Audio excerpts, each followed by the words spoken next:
Mesdames et messieurs, bonsoir et bienvenue dans votre émission à l'AFI Hebdo, spécial numéro à l'AFI Hebdo. Nous parlons uniquement de la sécurité, de l'insécurité, recrudescence des attaques terroristes dans le nord, précisément à Gao, les derniers événements. On en parle dans cette émission à l'AFI Hebdo, consacrée uniquement, comme je le dis, à l'insécurité, à la recrudescence des attaques dans le nord et précisément à Gao. Rassemblement des forces vives de Gao, 18 octobre dernier, c'était devant le gouvernorat de Gao où elles ont été accueillies par le gouverneur et ses collaborateurs. Une déclaration dénonçant la recrudescence de l'insécurité dans la ville de Gao a été lue devant le gouverneur. Alors le poste de contrôle du village de Kadi, à quelques 5 km du pont de Wabaria, a été aussi la cible d'une attaque terroriste cette semaine. La coalition Songoï Chawara Bato réagit et dit avoir appris cette nouvelle, cette attaque avec consternation, en tout cas la tentative d'assassinat d'un commerçant par les individus non armés. C'est de ça qu'il s'agit. Voici le menu. C'est un seul sujet. Et nous avons deux bons invités sur ce plateau pour en parler. Justement, nous avons à ma droite Monsieur Amadou Touré, qui est président Songoï Ganda Bamako et vice-président de la coalition Songoï Chawara Bato. Merci, Monsieur Amadou Touré. Merci. Bonsoir. Très bien. Alors, nous avons ici aussi Monsieur Mahmoud Ould Abdra. Voilà, Abdraman, c'est ça. Abdraman, je rappelle que vous êtes le président du collectif des jeunes arabes pour le développement, en abrégé, COJAD. Bonsoir et merci d'avoir accepté notre invitation. Bonsoir. Très bien. Alors, je commence par vous. Insécurité, recrudescence des attaques dans le nord. Ce n'est pas forcément le nord aussi, il y a aussi dans le centre, avec les derniers événements. Quelle lecture faites-vous de ces derniers événements? Merci beaucoup, je vous remercie. La question de l'insécurité aujourd'hui est une question nationale et internationale.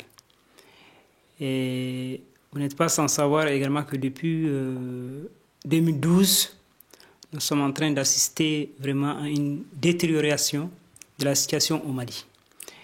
Et ce qui nous réunit aujourd'hui, c'est surtout l'actualité de ces jours, ce qui s'est passé à Gao.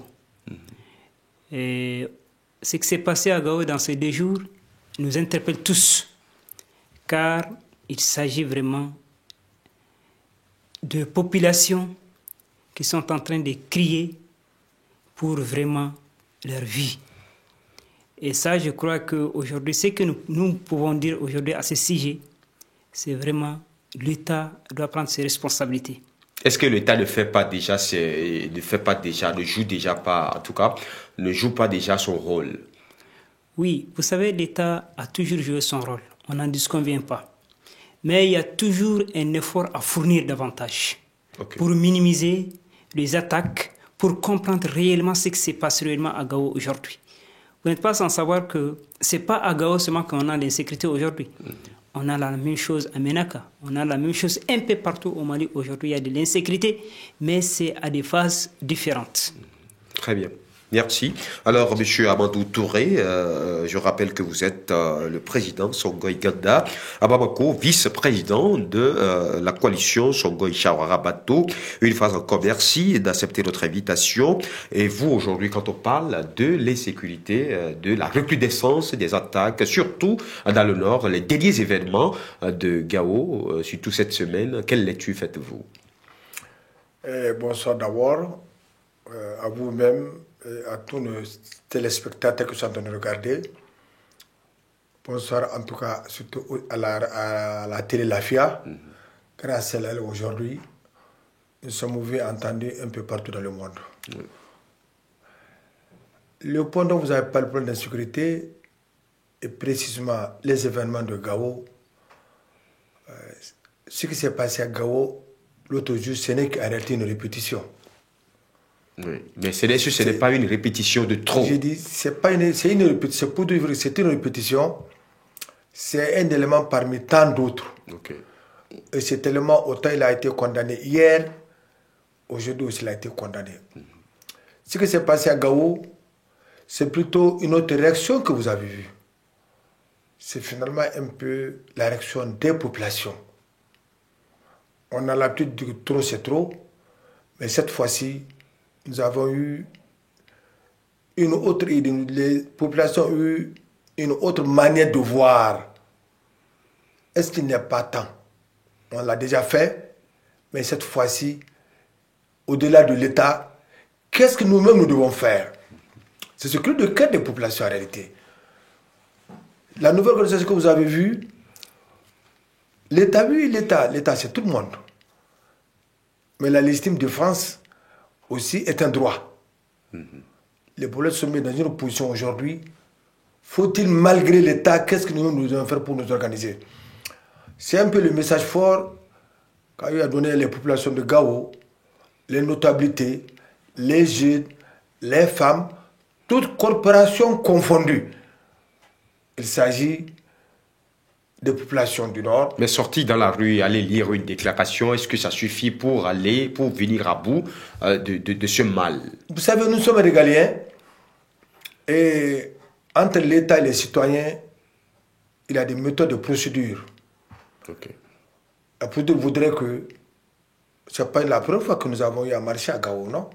Mais cette fois-ci, c'est donner un timbre particulier par rapport aux autres événements.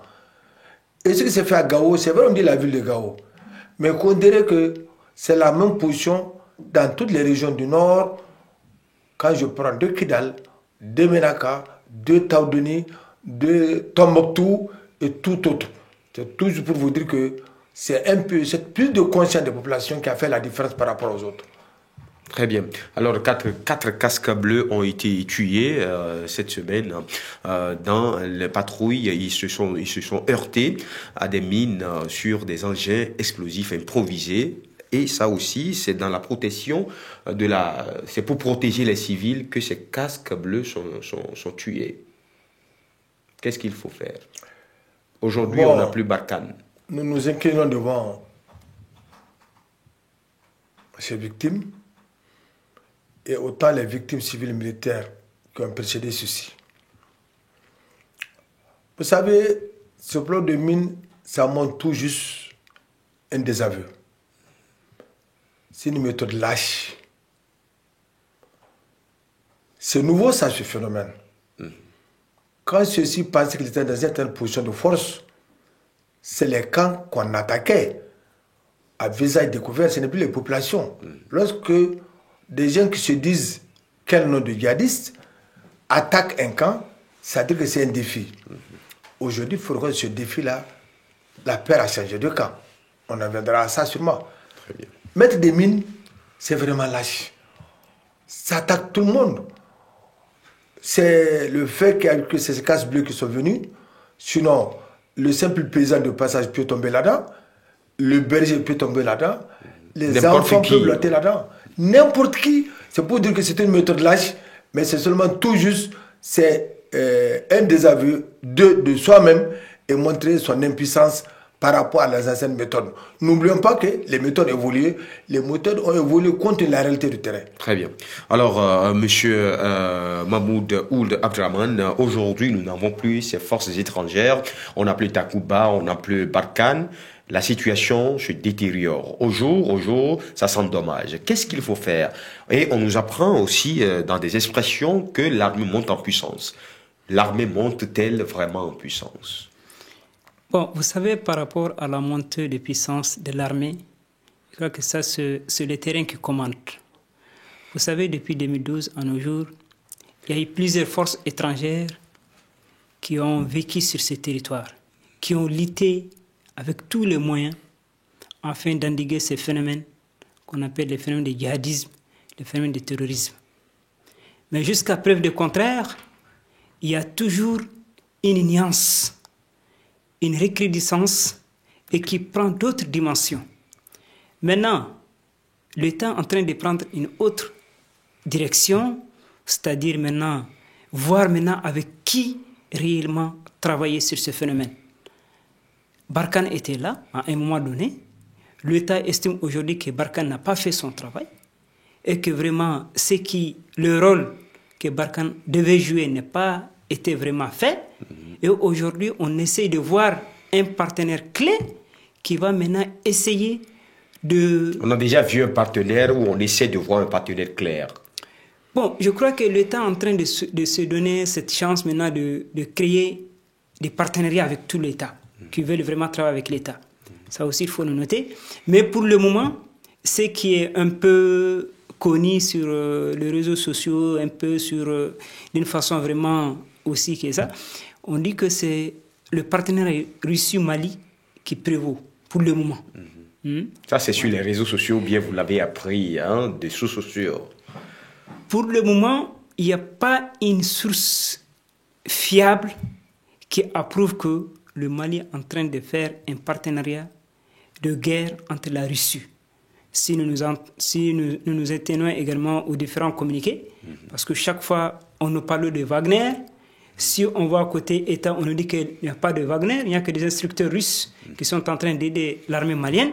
Donc nous attendons toujours un écrit officiel pour réellement voir clair est-ce que le Mali est en train de faire un partenariat avec la Russie sur le plan militaire. Ok. On reviendra peut-être sur ça, mais je me tourne vers M. Amadou Touré pour parler des origines de la crise. Est-ce que nous connaissons vraiment les origines de cette crise? Vous savez, remonter à ses origines, c'est toujours complexe. Je peux dire, c'est même douloureux. Okay. C'est douloureux. Je te raconte une anecdote. Moi, les premiers coups de feu 2012 m'ont trouvé à Tombouctou. J'étais à Tombouctou. Et quand j'entends le coup de feu, j'étais dans une famille, des amis arabes. C'est là-bas que j'ai passé là-bas. C'est pour dire que ces origines, nous aujourd'hui, nous pensons qu'il faudrait que les gens les dépassent. Les origines, peut-être il faut les connaître les causes. Tu sais, ça plie beaucoup de formes. Depuis le départ, ça ne date pas avant les indépendances.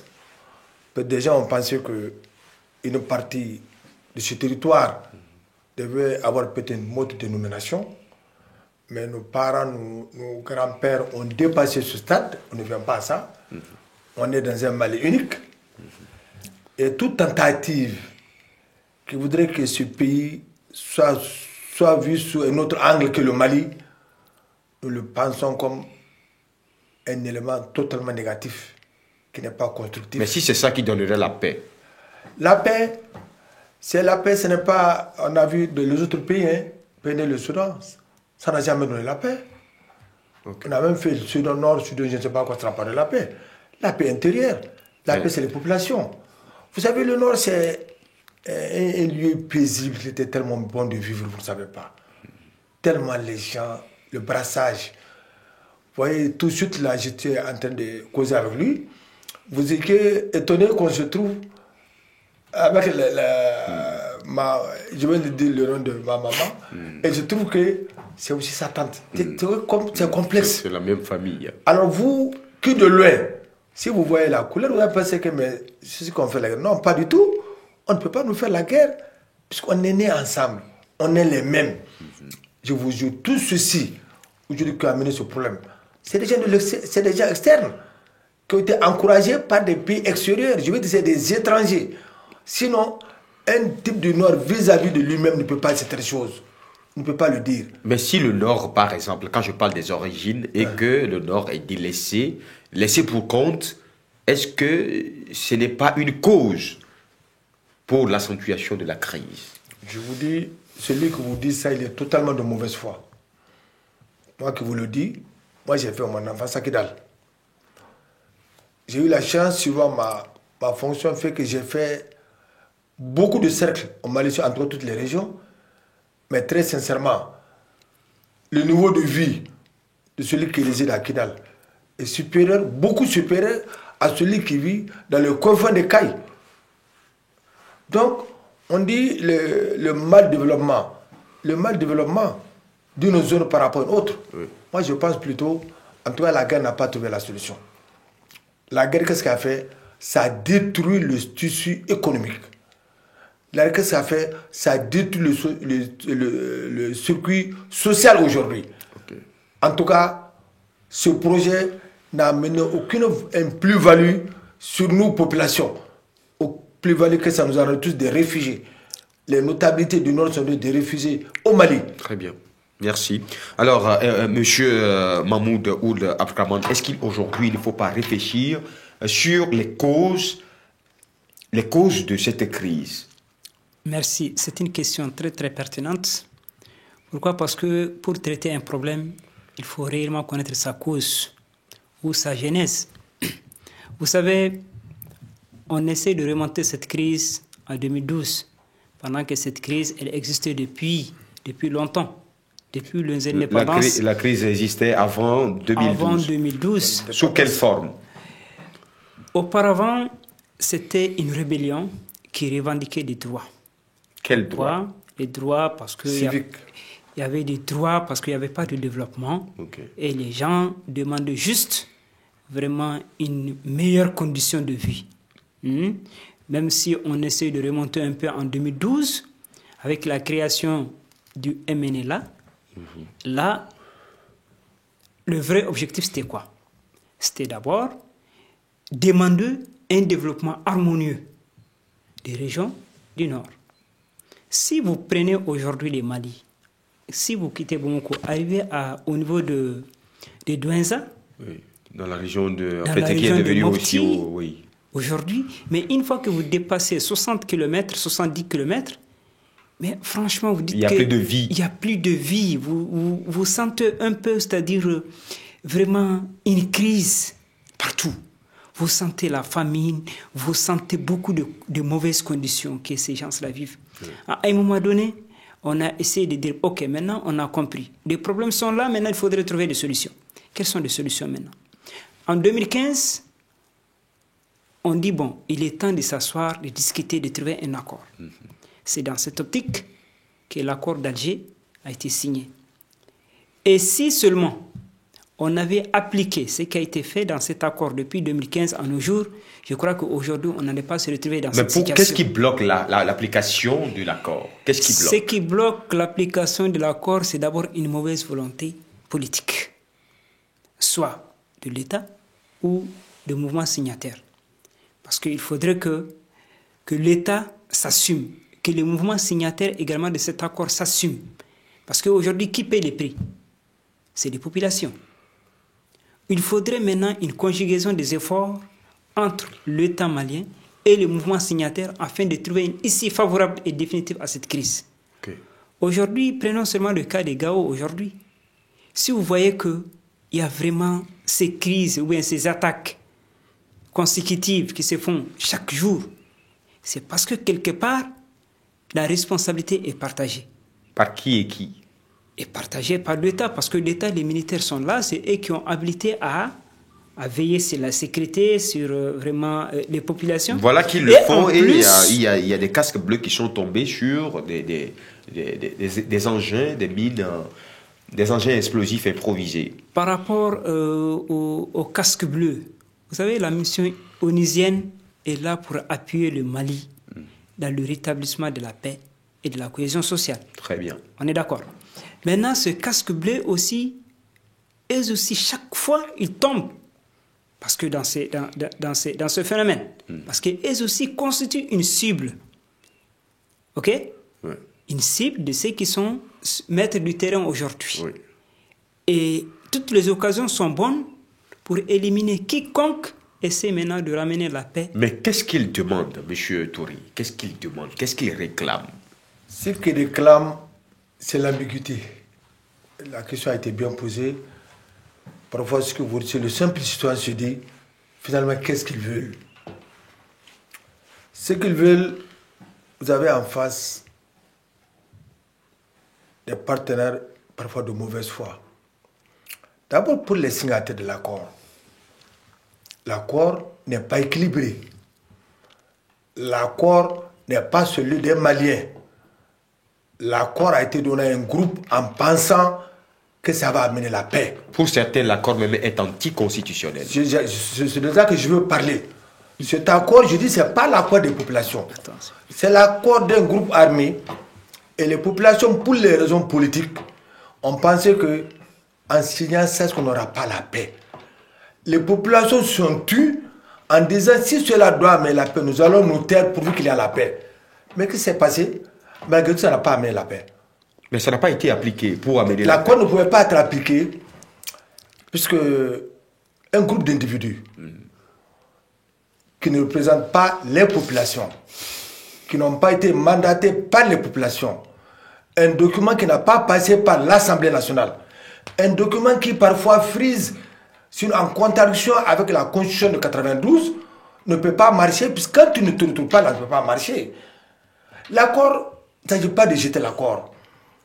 Mais est-ce que vous êtes d'accord avec cet accord? Nous ne sommes pas ce que disent jeter l'accord. Ça, c'est la solution peut-être facile, non. Il y a des parties qui ne sont pas applicables dans l'accord. Okay. C'est ça le grand problème. Nous, au niveau de Songé Ganda, nous nous trouvons dans un ensemble Songé Shawarabato, l'association des sédentaires, de culture sédentaire. Il ne s'agit pas de soirée, hein, il dit de culture sédentaire. Oui. L'alliance c'est grande, donc il faut noter ça. Dans cet accord, nous ne sommes pas vus. Okay. En réalité, on a pris des chefs de guerre. Ça a été la prime à l'arme.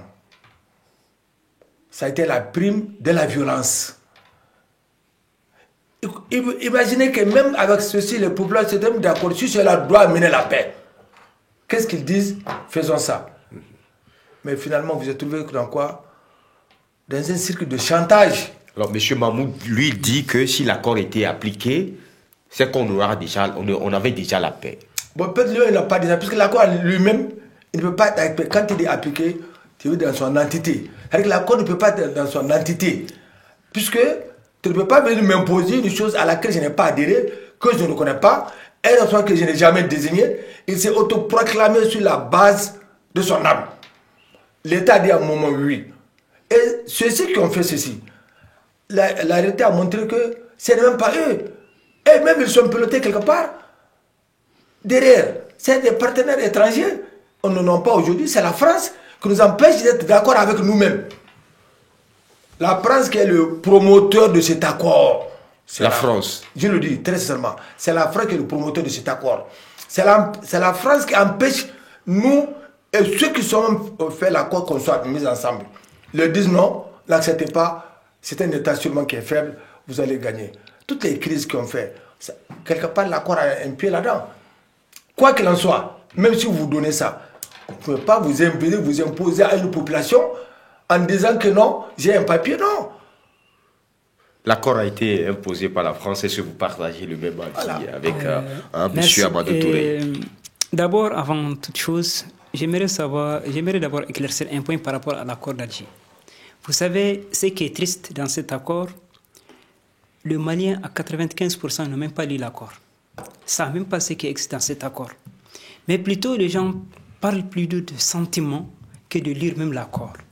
Vous savez, l'accord, moi, je rejoins... Vous l'avez lu? Oui.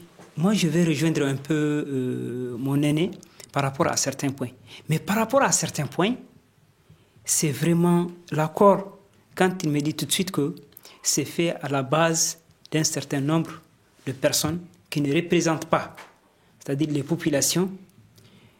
Par rapport à cette question, il m'a amené à me poser une autre question. Vous savez pourquoi? Parce que l'accord, ça a été signé entre les mouvements signataires qui représentent, parce que là, c'est le militaire, c'est purement militaire. Les mouvements signataires de l'accord, c'est eux qui se sont dit, nous sommes les représentants des populations. Et voilà les différentes propositions qui ont été faites par les populations. Le gouvernement, qui doit s'en charger de cette question, vient.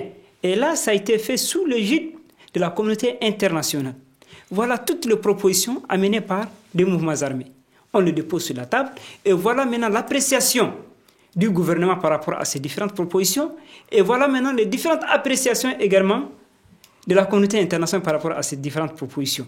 Donc maintenant, si maintenant nous nous sommes compris sur un certain nombre de propositions, sur un certain nombre de principes, c'est à cette base-là que cet accord a été fait. Et ça a été signé le 15 mai 2015 ici et parachevé le 20 juin 2015 ici à Bamako. On est d'accord? Okay. Donc, depuis lors, si réellement il y a manquement dans les différentes propositions faites, c'est maintenant à la population de faire un écrit à ce groupe. Cette population qui n'a pas connaissance. Voilà, qui n'a pas connaissance. Maintenant, là où ils n'ont pas connaissance, c'était le moment vraiment de faire un écrit à qui des droits. Si c'est au gouvernement, si c'est à la communauté internationale, si c'est au mouvement. Mais vous avez dit ça, nous ne sommes pas d'accord. Voilà les points. Mais vous, en général, vous pensez qu'en appliquant l'accord, il y aurait la paix? Bien sûr. Vous savez, pourquoi sur quel point et quel point, par exemple? Sur le point de développement. Okay. Parce qu'aujourd'hui, je l'ai dit, quand on a faim, on est capable de tout. Aujourd'hui, les jeunes, ils sont plutôt confrontés au chômage. Il n'y a pas d'éducation. Depuis 2012 jusqu'à nos jours, les écoles sont fermées. Il n'y a pas d'emploi. Il y a beaucoup de choses qui manquent. Le Mali n'est pas le seul pays au monde où il y a le chômage. Hein? Je sais que le Mali n'est pas le seul, mais chaque réalité dépend du contexte de son environnement. Très bien.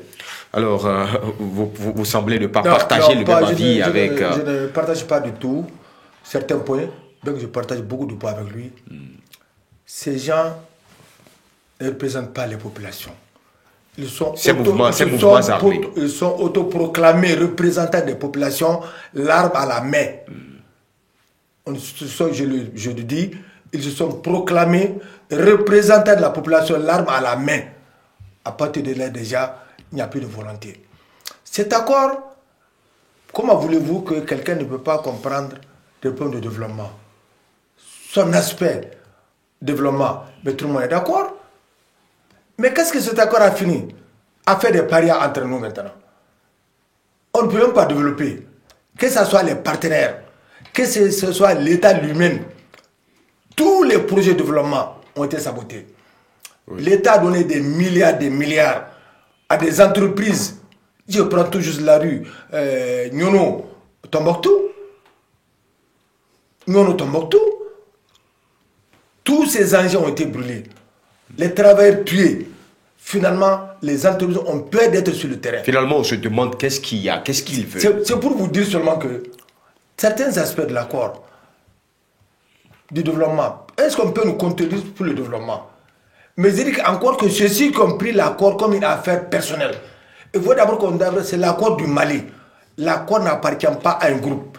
L'accord n'appartient pas à des armées. C'est vrai, c'est un problème d'armes qui a commencé. C'est entre les armées qu'on est obligé de trouver la solution pour calmer. Mais dans la pratique, ceux-ci aujourd'hui qui se croient propriétaires de l'accord, parce que l'accord a des propriétaires. C'est tous ceux qui sont dans ces comités à Bamako, tous ceux-ci aujourd'hui, l'accord, ceci ne peut pas avoir la paix. Cette instabilité nourrit des gens.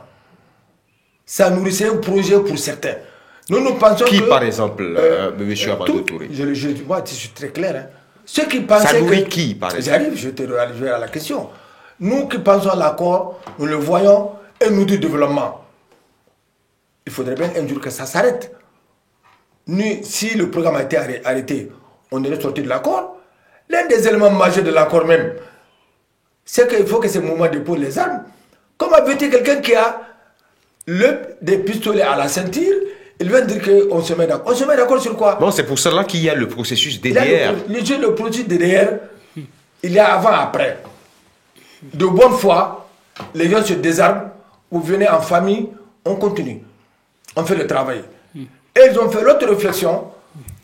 Notre garantie, c'est les armes. On garde les armes pour continuer à négocier. On garde les armes pour faire pression. Si on dit ça, si on n'est pas d'accord, on sort. Sinon, même l'accord. Et regardez combien d'avenants il y a sur l'accord. Chaque fois, on a trouvé les moyens de faire des avenants. Mais cet accord-là, il est en train de nourrir des gens. Le CCSA, je ne sais pas qui est là, cette commission qui est là. Le CSA. Qui nourrit des gens. Vous pensez que celui qui est là, il gagne 2 millions, 3 millions, il est logé. Qu'est-ce qu'il a à voir avec la population d'Agalahok qui est là-bas? Celui-là, qu'est-ce qu'il représente, le paysan qui est au fond, il ne sait pas de Menaka, aujourd'hui qui est là, qui n'a pas de l'eau, qui n'a pas d'école, les enfants de scolariser, lui, ça ne l'intéresse pas. Il est là, il est logé, il est gardé. Voilà, c'est des petits aspects aujourd'hui. Ouais, très bien. Mais encore que, pour conclure, soyons positifs. Nous aimons la paix. Ça ne nous arrange pas. Mais je dis que ça n'arrange qu'une petite minorité. Une petite minorité. Que vous connaissez? Que nous, bon, ils sont là, puisque c'est les promoteurs de la radio qui sont en train de... Non, monsieur Touré, est-ce que vous connaissez cette petite minorité-là? Nous les connaissons. Que vous pouvez citer? Nous les connaissons. Mais on ne cite pas des gens, mais nous les connaissons. Tout ce qui est aujourd'hui, compris l'engagement devant le peuple d'aller à l'application de l'accord, qui sont venus s'installer à Bamako ici, qui vivent de l'accord, ils n'ont pas de travail. Qu'est-ce qu'ils faisaient avant? Bon, c'est les armes. Quand tu es à Bamako, tu vis de l'accord, tu as des émoluments mensuels, on te paye. Comment tu vas aller te retrouver dans le fond de Gundam pour dire que tu vas tirer de l'accord? Non, pas du tout. Moi, je pense que c'est ça le grand problème. En tout cas, l'accord, nous le disons, le Premier ministre l'a dit, Shogel a bien dit ça. Il a dit l'accord intelligente. Quelle appelle l'accord intelligente? On a tous applaudi. L'application intelligente, c'est quoi? C'est-à-dire que nous avons dit ça, mais qu'est-ce que nous pouvons faire sur le terrain ensemble? Nous avons dit ça, l'État a donné cet engagement, les mouvements ont dit ça, mais l'État dit qu'au moment où vous avez dit ça, nous avons signé ça, mais ce côté, on ne peut pas le faire. L'État aussi a dit, j'ai fait ça, j'ai même signé ça, mais dans la pratique, ce n'est pas possible. Qu'est-ce qu'on peut faire pour que la paix revienne? Puis sans paix, pas de vie. Sans paix, pas de développement. Ok. Apparemment, l'instabilité au nord, au centre, en tout cas dans tout le pays, nourrit certaines personnes. Est-ce que vous aussi, vous avez connaissance de cela? Et par rapport à cette intervention, je prends de réserve. Parce que l'accord a ses principes.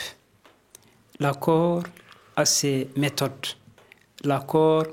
Moi, je me félicite également de cette initiative où le gouvernement, à un moment donné, a ouvert l'initiative d'intégrer 26 000 ex-combattants dans la fonction de l'État. Mais dans les faits, est-ce que ça résout le problème en partie du moins? J'y arrive. Vous savez, quand on parle le représentant du mouvement armé, et leurs objectifs c'est quoi? Ou bien leur rôle c'est quoi? C'est d'être intermédiaire entre les populations et le gouvernement. Et ils font des concessions, ils font des propositions de développement, et ils font... Tout de suite, vous nous appelez pour discuter. Nous sommes des citoyens lambda. Mais lui, il est au moins chef d'une association. N'est-ce pas? L'objectif, c'est quoi? Il est le président aujourd'hui. Il vient, il dit, bon voilà, notre association, nous condamnons, nous faisons ça, et voilà les propositions que nous allons faire aujourd'hui. Et ça, l'État est obligé de prendre note, parce qu'il représente déjà une entité. Voyez-vous? Mais si on essaie maintenant de quitter l'entité, l'aspect représentatif de l'entité, et on se retrouve, peut-être qu'un de ses opposants va dire que bon, monsieur Amadou ne nous représente pas, il parle, c'est pour faire ça, pour vous dire qu'il est temps que nous quittons cette logique-là. Quand il y a un accord, essayons de trouver, c'est-à-dire des aboutissants maintenant de cet accord. Essayons de trouver la paix. Okay. La paix, c'est quoi aujourd'hui? C'est de nous donner la main, nous tous. Essayons de faire des assises nationales. Essayons de faire des assises régionales. Combien d'assises nationales feriez-vous encore avec le dialogue national inclusif, les assises nationales de la refondation? Toutes ces assises, il y a toujours des propositions, il y a toujours des choses qu'on discute, qu'on essaie maintenant d'écrire, mais ce n'est jamais appliqué.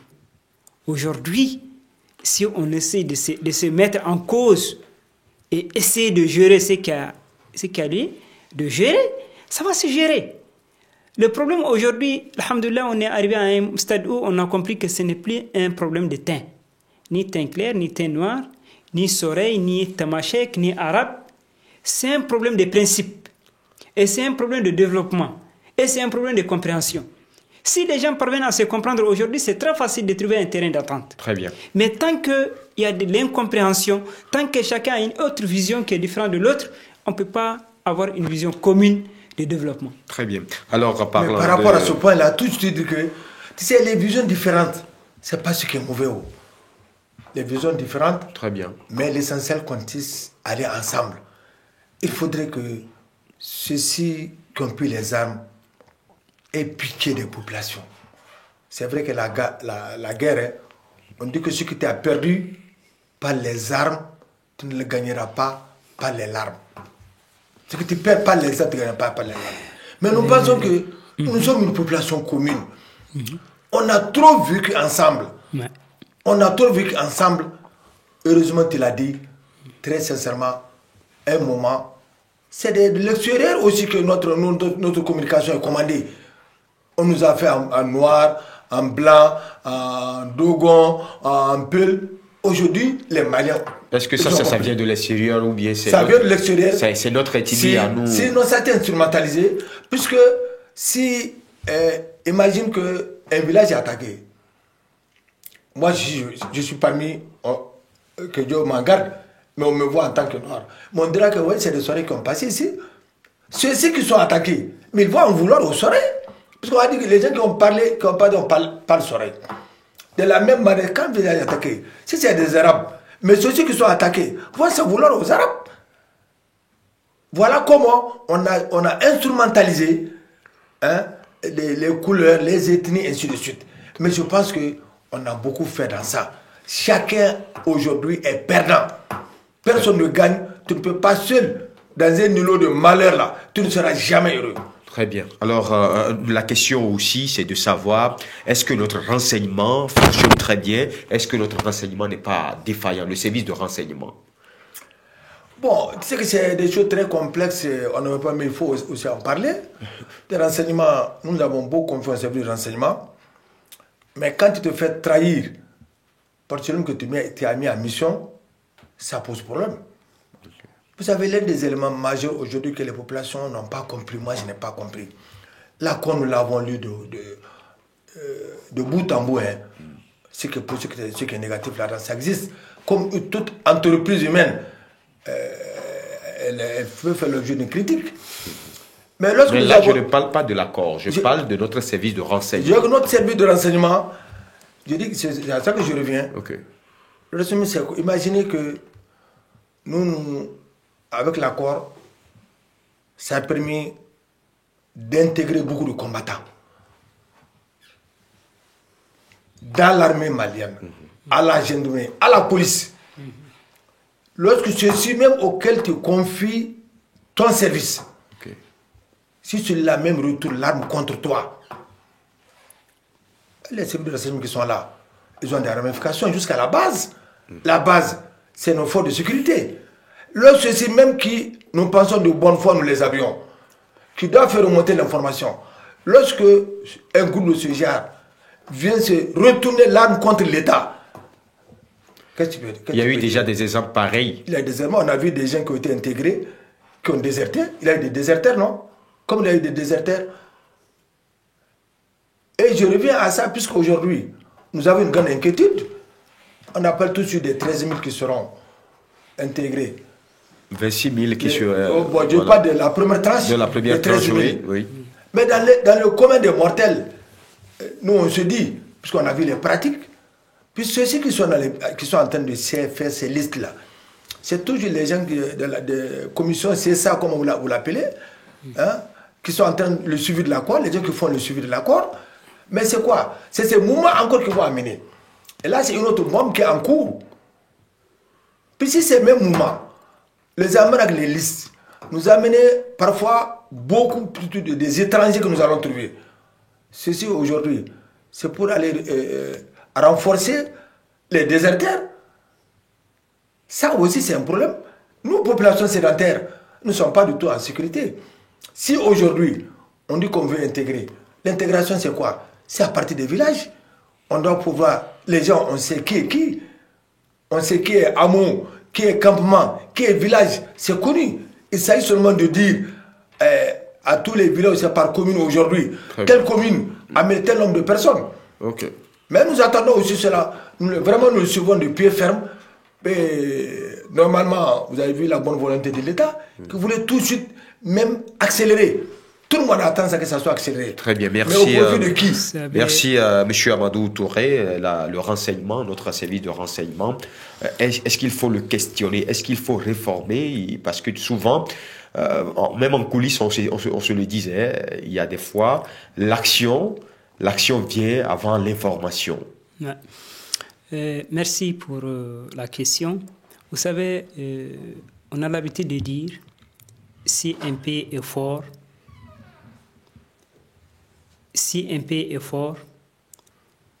il nous écrase, et s'il est faible, nous périssons.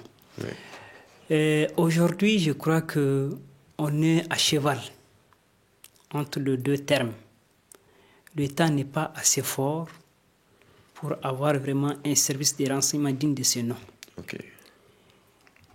Pourquoi? Parce que quand on parle de renseignement, c'est quand il y a vraiment la maîtrise de ton territoire. Tu rentres dedans, tu sors comme tu veux, et là tu connais tous les coins et les recoins. Là tu peux parler d'un renseignement sur ton territoire. Très bien. Mais du moment où il y a déjà l'armée régalienne qui est en train d'évoluer sur une zone, il y a également certains mouvements qui contrôlent déjà certaines zones. Il y a déjà des zones même qui ne sont ni contrôlées par l'État, ni contrôlées par des mouvements armés. Donc, comment peut-on parler d'un renseignement fiable? Ok. Ouais, très bien. Alors, ça, peut-être une... De deux, je vais juste un peu rebondir sur la question de l'accord. Oui, allez-y rapidement, le temps nous talonne. Parce que moi, je crois qu'il est temps qu'on évite trop les préjugés. Il disait tout de suite que si on essaie vraiment d'intégrer 13 000 ou bien, je ne sais pas, 26 000, c'est une bombe à retardement. Moi, je dis non. Il n'y a jamais une bombe de retardement quand il s'agit de cautionner la paix. Parce que la paix aujourd'hui... Peut-être c'est sa lecture des choses. Oui, mais c'est sa lecture. C'est ce que j'ai dit. Moi, je suis juste en train de rebondir par rapport à ce point. Par rapport à ce point, je crois que l'accord, les gens qui seront intégrés, ce sont nos enfants, ce sont nos parents, c'est des gens qu'on connaît. Il n'y a pas d'étrangers. Okay. Voyez-vous, c'est nos fils, c'est des gens également qui viennent des villages, qui viennent des hameaux, qui vont se retrouver dans cet accord. Très bien. Voilà. Alors, peut-être une dernière question à votre niveau. Le rôle de l'AMINUSMA, nous savons que le Mali est sorti du G5 Sahel. Il y a le départ de Barkhane, les forces Takuba, tout ça là, toutes ces forces étrangères, mais l'AMINUSMA est toujours là, son mandat a été renouvelé. Aujourd'hui, est-ce que l'AMINUSMA joue son rôle? Pour le moment, on ne peut pas dire que l'AMINUSMA ne joue pas son rôle. Parce que l'AMINUSMA, d'abord, son premier rôle, c'était pas la guerre. Ok. Son premier rôle, c'était de maintenir, c'est un maintien de paix et de cohésion sociale. C'est vraiment d'être un trait d'union entre les mouvements signataires de l'accord et puis l'État, voyez-vous. Mais du moment où les circonstances même, c'est-à-dire de la crise, ont pris d'autres tournures, là, je crois qu'il est temps de revoir la mission. Quelle est cette mission qu'il faudrait maintenant confier à l'administration? Très bien. Alors, je ne sais pas, l'autre jour, j'ai écouté le ministre des Affaires étrangères, où il faisait vraiment beaucoup de choses il disait beaucoup de choses par rapport à l'administration. Il dit que franchement, l'administration est en train de faire beaucoup de choses qui vont dans le sens du développement, qui vont dans le sens de la relation entre l'État et l'administration. Et je crois que c'est déjà une bonne nouvelle pour l'État. Merci beaucoup. La même question pour vous. D'abord, il faut saluer le courage politique des auteurs de la transition pour avoir eu sans délai à dégager le peuple malien de Barkhane. Il fallait s'en dégager, il fallait s'en débarrasser. C'était vraiment un vrai virus.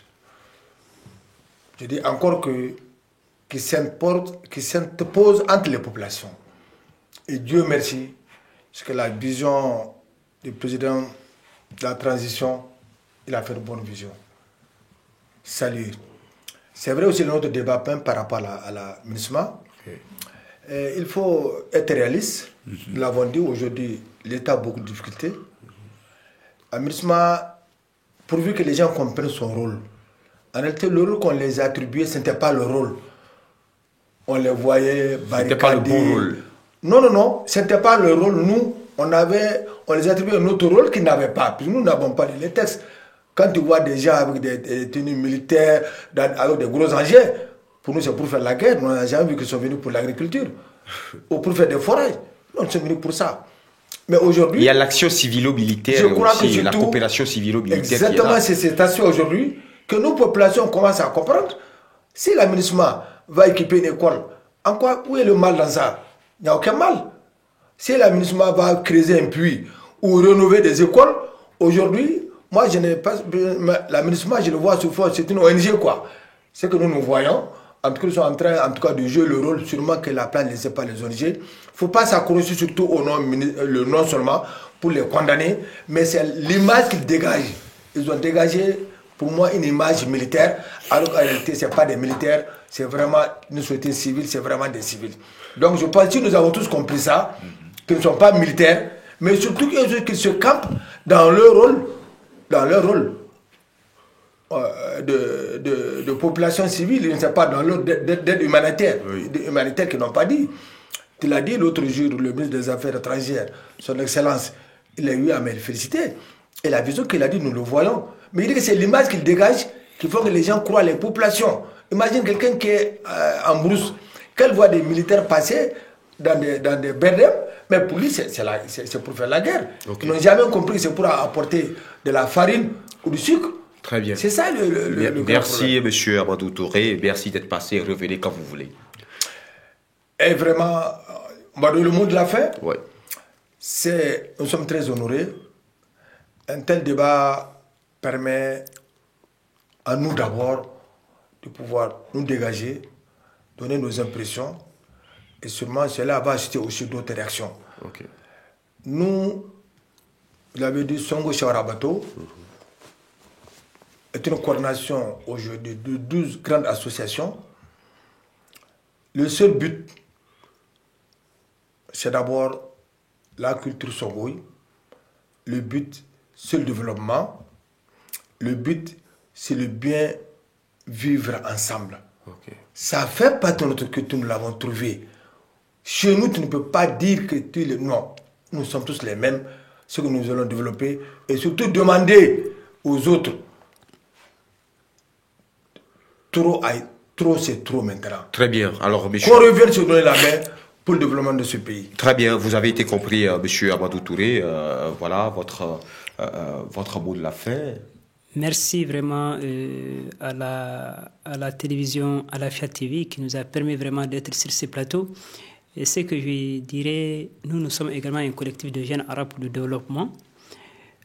Vivre vraiment les différents défis auxquels le pays est confronté, nous nous sommes dit qu'il est toujours bon de se donner la main, de travailler, de conscientiser et d'aider vraiment l'État à s'orienter vers un développement meilleur. Très bien. Alors, mesdames et messieurs, je suis sur ce plateau avec monsieur Amadou Touré, qui est président Songoï Ganda Bamako, vice-président Songoï Chawara Bato, et monsieur Mahmoud Ould Abdraman, qui est le président du collectif des jeunes arabes pour le développement Kojad. Mesdames et messieurs, cette émission s'achève ainsi. Merci à vous de l'avoir suivi. Très bonne suite de nos programmes sur Alafia TV. On se retrouve la semaine prochaine pour d'autres aventures. D'ici là, prenez soin de vous, c'est Dieu qui demeure fort.